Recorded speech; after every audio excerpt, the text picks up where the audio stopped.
Hey guys, it's Sean here from Microbudget Film Lab, and welcome to the first in three content videos I'm doing in the lead up to the launch of the Microbudget Launchpad, which is the boot camp and competition that registration opens for next week.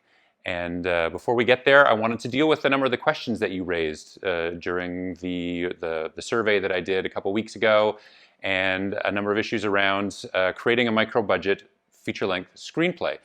Because there are, of course, elements that are the same as with a regular feature screenplay, and there are elements that are different. So I wanted to talk about those and break it down into three content sections to provide you with a guide to approaching a screenplay. And the three parts in the series are really, I'm gonna talk today about stories that work and how to create them.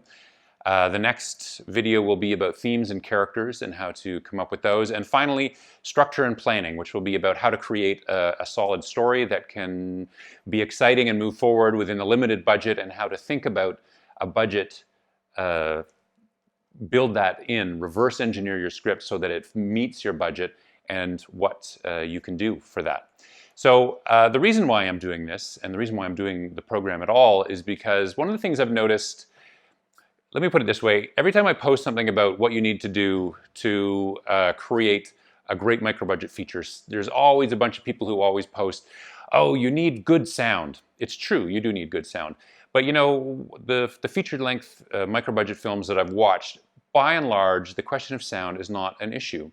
The question of lighting is not an issue. The look is not an issue. In fact, some of the best films I've seen, going back a number of years, have had crappy lighting. The Mumblecore, not the Mumblecore movies, sorry, the Dogma films, Dogma 95, some of them looked really terrible. They were handheld, they were so shaky, Dancer in the Dark I can't even watch because it shakes so much. It makes me feel sick to my stomach. And yet, these are considered great films, and they're great films because they have solid story that has a deep emotional core to them that connects with a universal theme, all these kinds of things. And the thing that I see most is not the sound, is not the lighting, is not the camera work, is not even the bad acting, by and large. The problem that I see is weak scripts, that people haven't focused enough attention on developing the script. And part of that is our own fault as filmmakers, that we have gotten caught up in gear mania. And I love gear as much as the next person.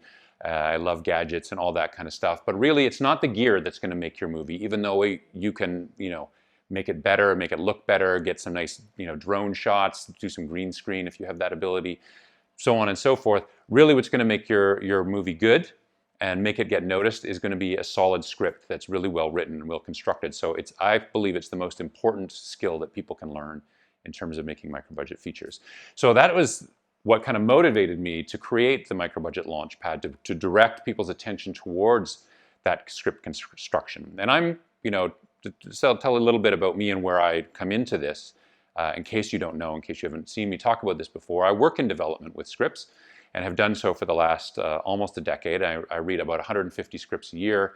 So I've read well over 1,000 scripts, providing story notes and development support and that sort of thing. So I see the kinds of mistakes that people make, as well as the good stuff that people do. And so I've gotten a really good sense of how to develop a script. I'm also a screenwriter, so I've written many screenplays, feature-length screenplays, and I've taught screenwriting at the university level. So I come to it with that bias for sure, and with that experience. And I've also come to it as a filmmaker, because I've made now 2 feature films in the micro-budget space, the micro-budget space, as they say. And I've seen, the ways that scripts have to be changed in order to be retooled to fit in the micro-budget context. And so I wanted to share that experience with you, and share also that I'm a comrade in arms, in a sense, in this struggle to create movies, because I also went many years in which I wondered if I would be able to make a feature-length screenplay ever, and had films that almost got made, had screenplays that were options, had stuff that was literally, in one case, 3 days before it was going to go into pre-production, and the project fell apart. I've experienced the frustration of so many filmmakers in trying to get stuff made, and that's how I became a micro-budget filmmaker, because I was just tired of waiting, and it was time to sort of take the bull by the horns and not wait for Hollywood or the industry to come to me or to meet their qualifications or develop those connections. I was going to do it, and in the process of doing it, I was going to move my career forward and move forward my ability to make feature films. So that's kind of where I come into this space, and based on that, that's how I came up with this idea of the three sort of key things that you need to think about as you're developing your feature-length script. So I wanted to talk today about genre and finding a story as two kind of key elements of this. One of the things I see too often with micro-budget screenplays is that they try to replicate Hollywood. And so the scripts end up weak and the acting ends up weak, not because per se the stories are weak or that the acting is weak. They end up that way because you have $1,000 or $10,000 or even $20,000 to make a movie that Hollywood makes of the exact same kind, the exact same plot structure for $100 million. And there's simply no way you can make Mission Impossible for $10,000. It's gonna look cheesy. It's gonna look like cheap effects because people have now been developed the vision to see, they've seen so many of those movies, they have certain visual expectations. And if you don't meet those expectations, regardless of how good your script is, it's going to seem cheesy. And the same thing applies for other genres of films, not just action films. This doesn't mean that you can't make genre movies. You can make genre movies, but you have to think about them in a different way and to play on the strengths of the micro-budget model. Because while on the one hand you don't have the money to be able to do action movies, and let's just write out action movies, okay? I've never seen a micro-budget action movie that has worked. I'm sorry to say, but it's true. The cheap effects, they just simply don't play. But you can still make all kinds of other genre movies. Horror movies have done quite well when they've been handled correctly. Science fiction, all kinds of things. So I want to talk a little bit about some of the films that have been successful as micro-budget to give you an idea of what you can do. Now, a couple of them that come to mind are the movie Monsters, which I've talked to. If you follow my blog, I've talked about Monsters before. There's a romance movie, sort of the opposite end of the spectrum in some ways, called For Lovers Only. And another movie called Bellflower. And these are sort of three, I could use other examples. I've used these ones before, so I feel quite familiar with them, so I'll use them again. But we could draw on a bunch of movies. We could talk about Tangerine, which was a film, kind of an Odyssey type film, but involving two transgender sex workers in Los Angeles. It follows the same kind of principles. That what you do have with micro-budget. What you don't have with micro-budget films, you don't have budget. But what you do have is you have the ability to push the limits of the genre and to, instead of trying to do the same old thing, killing, kids in a cabin one by one, or the sort of heist model of the action movie and so on, you can instead flip it on its head and push it in the exact opposite direction, or push it in really unexpected directions, because you don't have to meet the demands of distributors and financiers and so on and so forth. You can instead branch out and really take chances and really explore things that haven't been explored before. So with the movie Monsters, for instance, which was Gareth Edwards' first film, what works with it? It's a monster movie, but in the monster movie, actually you don't see the monsters that often. I think you maybe see them 4 times through the whole movie, with a big scene at the end where you see them, and that's Gareth Edwards is also a brilliant digital effects guy. He worked for the BBC for a number of years doing digital effects. He did all the digital effects in his room. He had that ability, so he was able to bring those to play. And you should always think about the resources that you have, which I'll talk a little bit about. But the main thing was that he focused on the human story. So this monster movie ends up being a travelogue about these two people who need to overcome something.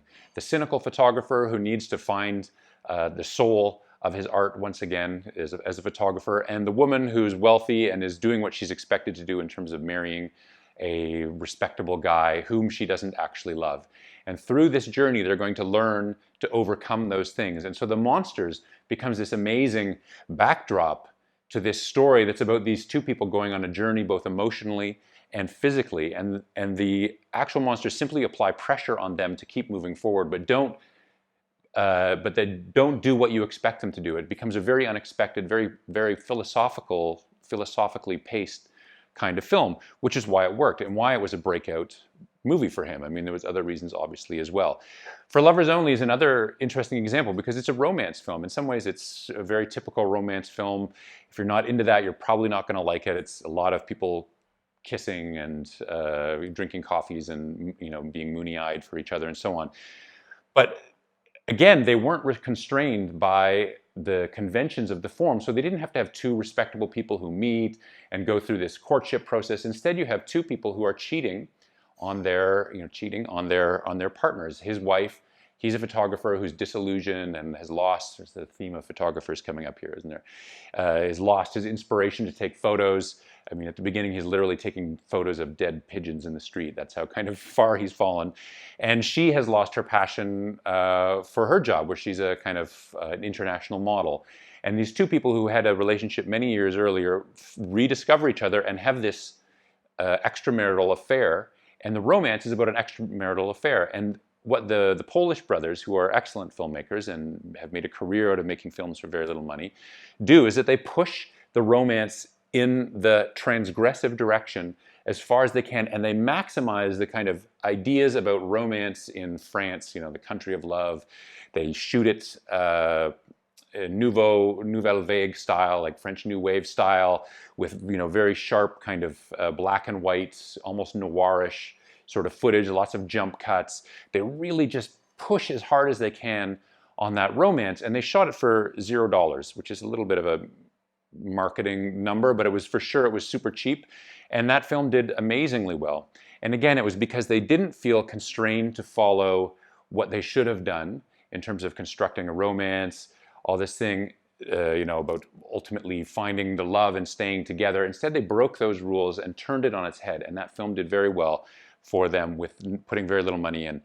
Bellflower was another movie that was a few years ago that's also kind of a romance between two people, a young man who tinkers with cars and flamethrowers, weirdly, and this woman. But it's actually, the romance really only makes up the first 20 to 25 minutes of it, and then it becomes a movie about a breakup.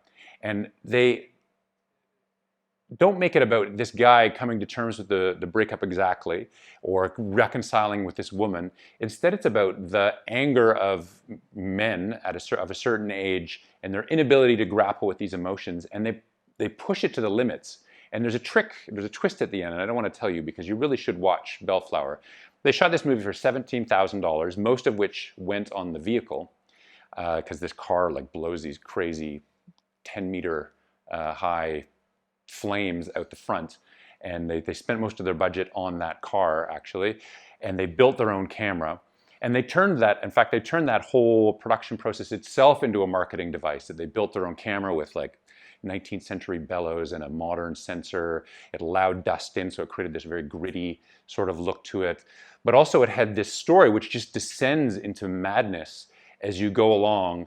As they weren't limited by kind of respectability. She tattoos his face while he's asleep. It's totally bananas. And so they took this idea and they worked with what they had, their ability to build a car, their ability to build flamethrowers, and they said, what can we do with this story about male obsession?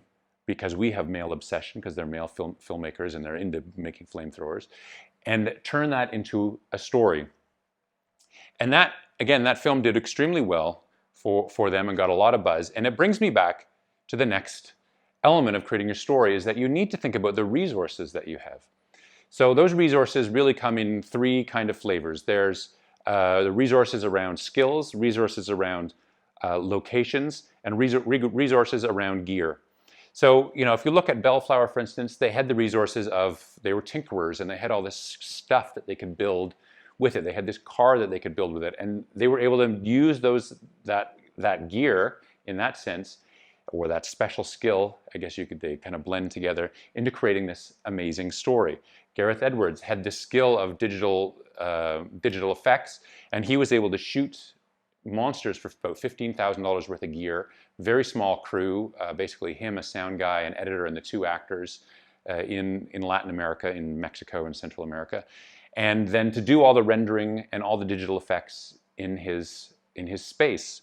In terms of location resources, for Lovers Only, why they were able to do it for no money is that they had friends who had hotel points, and those hotel points they were able to get hotel rooms for free, and then they shot them having sex in various hotel rooms around France, or in cafes, or in romantic churches, and this sort of thing.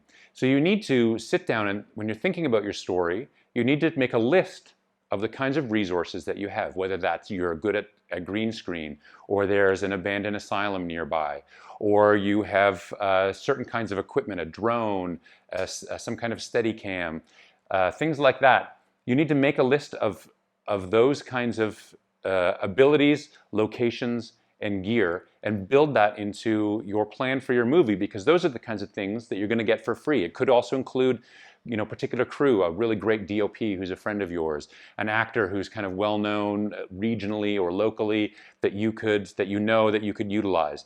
Make a list of all those resources as the basis for creating your story, and make your story one that pushes the envelope. Now, the final thing I want to talk about in relation to this is if you get writer's block, because sometimes people, they're like, oh my God, I've got this rocket ship I built in the backyard when I was with my dad when I was 21 or whatever, and what could I do with it? And you can't come up with a story. And one of the things I often do if I can't come up with a story is I read the newspaper. And what I'll do is I'll kind of make a list. I'll make two lists.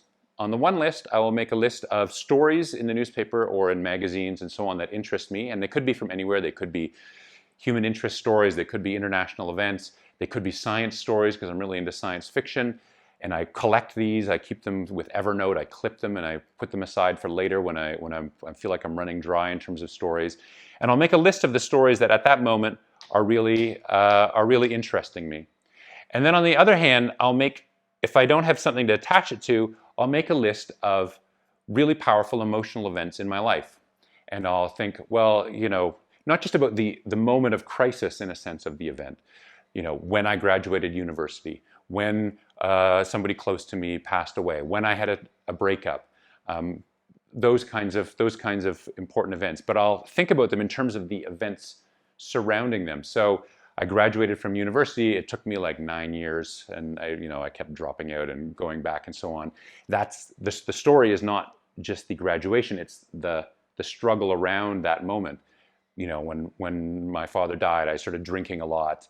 I had anxiety. Those kinds of moments, and I'll start to pair them up and think of how I can pair them up. How can I pair up the anxiety of a father dying with a story about SpaceX creating relaunchable rockets? How can I link up my graduation with a story about recently they've been doing blood transfusions from teenagers, like white blood plasma, I guess, with older people to test the effects in terms of rejuvenating people. How do those two things work together? Maybe I try them the other way. I try the death with the blood cells.